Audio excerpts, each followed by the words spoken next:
Paleo Story Stone face and mammoth effigies are made out of every kind of stone on planet Earth, but they're also made out of bone, they're made out of antler, they're made out of horn, they're made out of fossilized coral, they're made out of mammoth leg bone and all kinds of Pleistocene bone. I have them made out of cave bear jaw, cave bear teeth, cave lion teeth. They're made out of everything. Our paleo ancestors made these wonderful face and mammoth effigies that I call story stones, and in this case, a story bone, out of everything that on Earth. And this is a wonderful example of a paleo story stone, bone if you will, made out of a mammoth leg bone. Now, I acquired this from a paleontologist professor in Kentucky, and he used these bones in his classroom to demonstrate and show his students different types of Pleistocene bone. I acquired 3 mammoth leg bones that are all paleo story stone face and mammoth effigies, and some ancient bison leg bones that are also paleo story stones.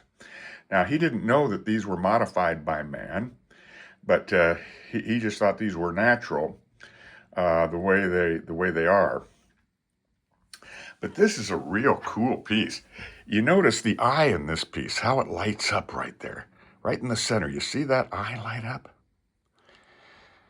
That's because they did that on purpose and hollowed out this leg bone. And mammoth leg bones are not hollow. They're solid all the way through. I was discussing this with Dr. Michael Gramley, and he indicated that mammoth leg bones are solid all the way through, and that this has been worked by our paleo ancestors all the way through there, in kind of a conical type boring. There's also even some iconographic imagery here that could be the young face with the pointed nose and the big rounded face of the old face off to the right. But this face was done absolutely beautifully. This smooth part of the bone here, that's natural. And this smooth part is natural. Now, this is a very well preserved bone. These bones were dug up where the Platte rivers, the North Platte and the South Platte, come together in southwestern Nebraska. That's where these come from. And the paleontology professor acquired them from the finder. I'm not sure who the finder is. He didn't tell me that, but he did tell me the location where they came from. And what we have here, this whole area here has been, if you will, flaked away. It's been worked. And they did work it down to leave a hole for the eye of the young face with the pointed nose looking and the open mouth looking off to the left. That is a very good image, by the way, and even a delineation here of the hair or the cap on top of the head that they left naturally smooth. Just outstanding. Now, this effigy has led me to believe and develop a new theory about Paleo Story Stones. You can see that this is bored all the way through, and I believe that this was set up on top of a pole, like a pike, like a head on top of a pike. This was set up on top of a pole at the entrance to their paleo campground to ward off evil spirits. I'm almost certain of it now. I've always been wondering why these were made and what they were used for.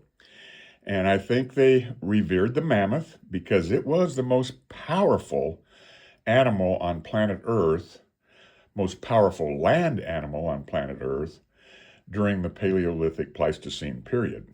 And so I think they revered the mammoth, and the mammoth was a protector god. Now, many civilizations have had protector gods. Let's look at Easter Island. Easter Island has tikis that look similar to this, as a matter of fact.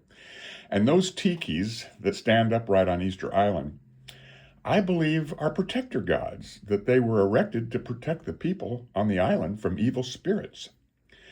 The Buddhists 2,000 years ago wore what we call Z beads, DZI beads, pronounced Z beads. And they were eyed beads. They were etched cylindrical agate beads that had eyes on them, or images of eyes. And they believed that they were made by Persians and sold or traded to the Buddhists in Tibet and Nepal. And they were very precious, and they were heirloom beads. They were passed on down from generation to generation. So they're quite expensive and quite rare for authentic ones. If you go onto eBay, you're going to see a lot of modern fake ones for $10,000, $20,000, $100,000, maybe even $500,000. But those are modern beads. Those are not real Z beads. They're modern fake beads. Now, here we have the mammoth. That's the mature mammoth right there. That's the hair tuft above the head. They made that. They carved that in there. And the big sweeping trunk of the mature mammoth facing left.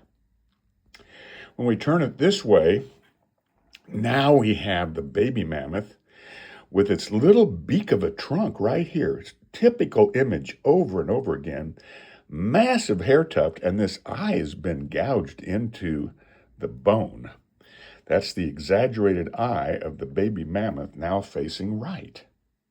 So, and then the older face is this, the eye here, and the big rounded nose looking off to the right.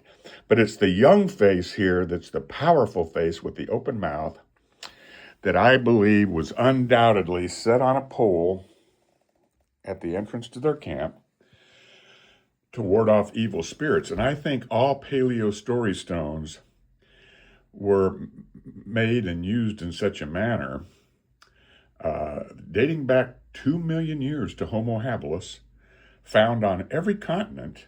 I have them from every continent except Antarctica. And they are the most common Paleolithic artifact that we know of yet, the most by far. These are out there by the trillions. Paleo Story Stones are literally everywhere. I mean, they're in all 50 states and lots of them.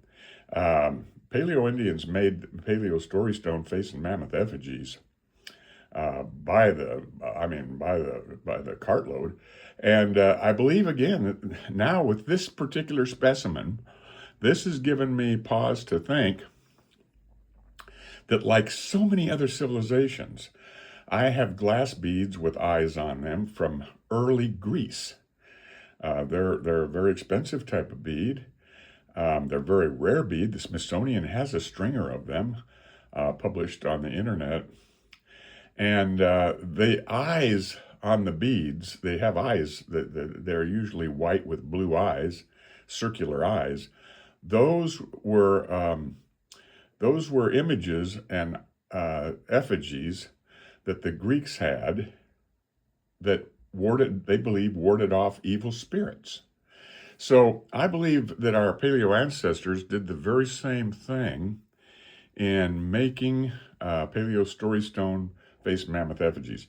Now I have these made out of horse bone. I have them made out of cave bear jaw, cave bear teeth, cave lion teeth.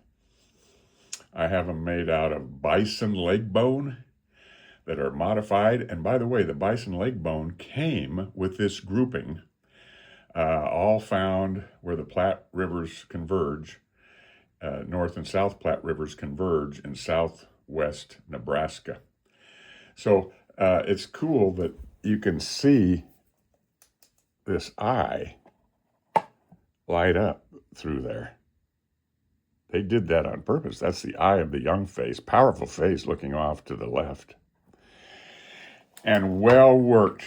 You can see also that's all been anciently chopped. Those are chop marks. Now there's no animal teeth marks on this.